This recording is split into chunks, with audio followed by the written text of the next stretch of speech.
Now I'm going out to get my garbage cans to bring them in, and I want you to understand exactly what's going on here. When I go out of my house, I'm gang stalked. It could be a neighbor driving in or out of their driveways with their car. It could be a person walking in front of my house. It could be a neighbor walking in or out of their house. It's called same time exit entry, and that's how they gang stalk. Now, I want you to understand that in order to do that, they have to know when I'm going out.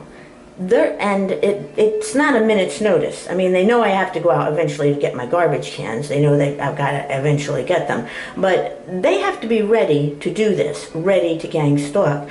And I'm asking, am I tracked in my house? When I go in the front of my house, I hear a beep from a gang stalker in the front of my house. When I go in the back of my house, I hear a beep from a gang stalker in the back of my house. When I go out to let my dog pee in the yard, which is completely fenced in with a 6-foot-high fence, I hear a beep back there. How are they doing it? Just exactly what is the extent of invasive surveillance? Am I surveilled, or my movements surveilled in my own home, so that when I exit the home, they are ready to gang stalk? There needs to be an investigation into government gang stalking. We have never seen anything like this in the history of our country. As close as you can come is COINTELPRO, which happened in the 15 years during around the time of the Vietnam War. But do you know all the things that went on in COINTELPRO? How many books have you read by targets of COINTELPRO? Do you know how invasive that program was? No. Matter of fact, I think I'm the first target of this that have given you such a complete record of what the United States government is doing. They need to be investigated.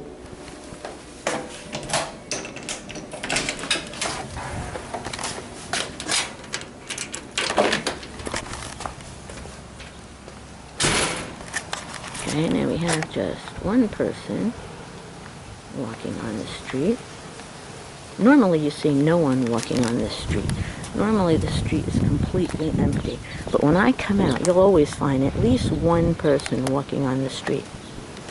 Now, of course, I never say anybody is a gang stalker, but I just show you, and you can go through this development, and you can look at street after street, and you will see almost completely empty. I mean, you know, occasionally there's somebody walking on the street, but mainly it's pretty. People are elderly, 55 plus, they stay in their homes pretty much. But when I come out, you'll always see somebody passing by, somebody going in or out of their house. There needs to be an investigation into government gang stalking.